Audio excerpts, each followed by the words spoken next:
Have you ever seen arrogance so blinding that it made someone strike the very person who could end their entire career? What happens when pride collides with power and justice demand a price? This is the story of one officer's fatal mistake and a woman whose calm silence destroyed everything he thought he knew about rank, respect, and strength. Stay till the end, because what happened after that elbow changed an entire naval base. Welcome to Grow for Justice, where we tell stories that remind the world power means nothing without honor. And before we dive in, make sure you subscribe right now and tell me in the comments, where are you watching from? The Pacific wind was sharp that morning. The naval base at Coronado buzzed with routine, drills, commands, echoes of boots striking asphalt.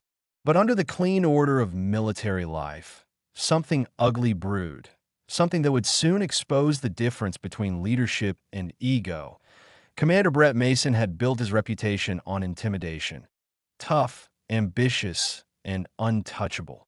At least, that's what he believed, that he was a man who measured respect, not in loyalty, but in fear.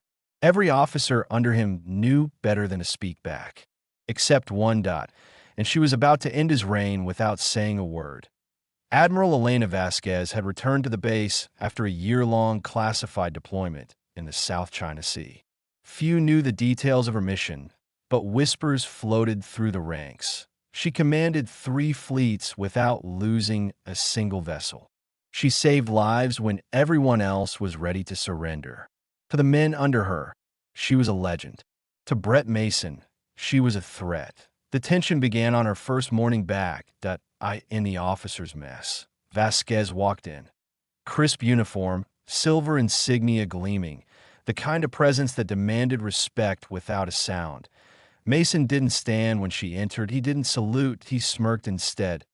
Didn't know they were promoting people for good PR now, he said loudly, the insults slicing through the chatter. The room fell silent. Every eye turned toward them. Vasquez didn't reply. She simply looked at him, nodded once, and walked past. That calm cut deeper than any words that Mason's jaw tightened. His pride couldn't handle it. Over the next few days, his attitude grew worse. He interrupted her briefings. He mocked her orders behind her back. And when his subordinates hesitated, he reminded them, "She may outrank me, but she doesn't own me." But the truth was, she didn't need to. She had something he'd never understand. Respect earned, not demanded. Then came the morning of the incident that was supposed to be a standard drill, mixed units running combat coordination exercises. Mason's team lagged behind, his soldiers distracted by his arrogance. Admiral Vasquez stepped in quietly, taking command of the failing squad to show them precision and discipline. Mason saw it as humiliation, and humiliation burns hotter than hate. As they moved through a narrow corridor in the training compound, Mason charged past her, shoving through the line, but his frustration boiled over. Without warning, his elbow slammed into her face, hard enough to send her staggering back. The sound froze the entire squad. Gasps. Silence. Vasquez steadied herself, blood trickling from her nose. Her eyes locked on him. He realized, too late, what he had just done. "You walked too close," Mason blurted, trying to justify it. It was an accident, but no one moved. No one spoke, because they all knew you don't accidentally elbow a superior officer, and you definitely don't strike an admiral. Vasquez didn't shout. She didn't curse. She just said one sentence. "Commander Mason, return to your post. We'll talk after debrief." Her calm unnerved him. It was the silence before a storm he couldn't predict. That evening, Mason expected a private reprimand. Maybe a warning. He rehearsed excuses. How it was an accident. How she stepped too close. But when he entered the command hall, the reality shattered him. Every senior officer on base was there. The incident had already been reported through 3 channels. Not by Vasquez, but by his own unit. The admiral stood at the head of the table, and no anger, no emotion, just presence. "Commander Mason," she said evenly, "you struck a superior officer during active duty. Do you understand the gravity of that? He stammered.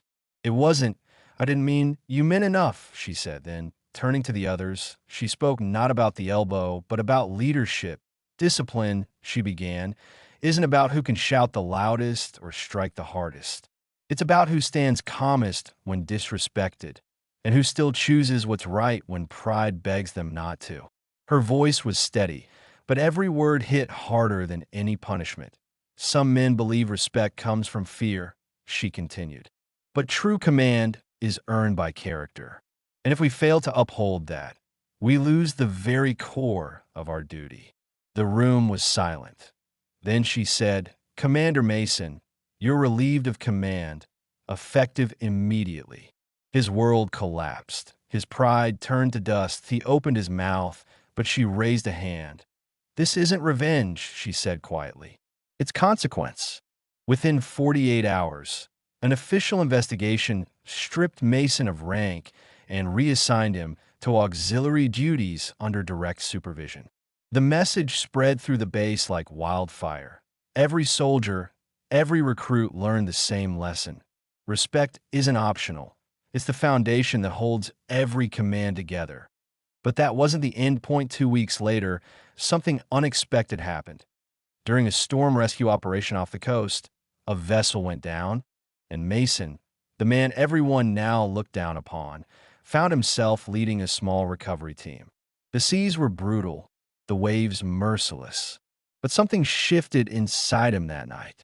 Maybe it was guilt. Maybe it was redemption. When the call came in that one of the rescue swimmers was missing, Mason dove in himself, risking his life to pull a sailor from the wreck. When he was pulled back aboard, exhausted, Vasquez was there, overseeing the mission personally. Their eyes met, salt water dripping from both their uniforms. She gave him a long, quiet look, then nodded once in no words. Just acknowledgement that IT was forgiveness, not approval. And somehow, that made it more powerful. Months later, Mason would leave the service with no decorations, no honors, but with something far greater, humility. And when he was asked by a young recruit what he'd learned the hard way, he said softly, never mistake silence for weakness. And never let pride make you blind to who you're standing in front of. And that's the story, friends, the story of how one act of arrogance became the lesson of a lifetime. If this story made you think, if it reminded you of the power of justice and integrity, then make sure you subscribe to Grow for Justice, where we bring you stories that prove one truth: honor always wins. And before you go, tell me in the comments, where are you watching from? We read every single one.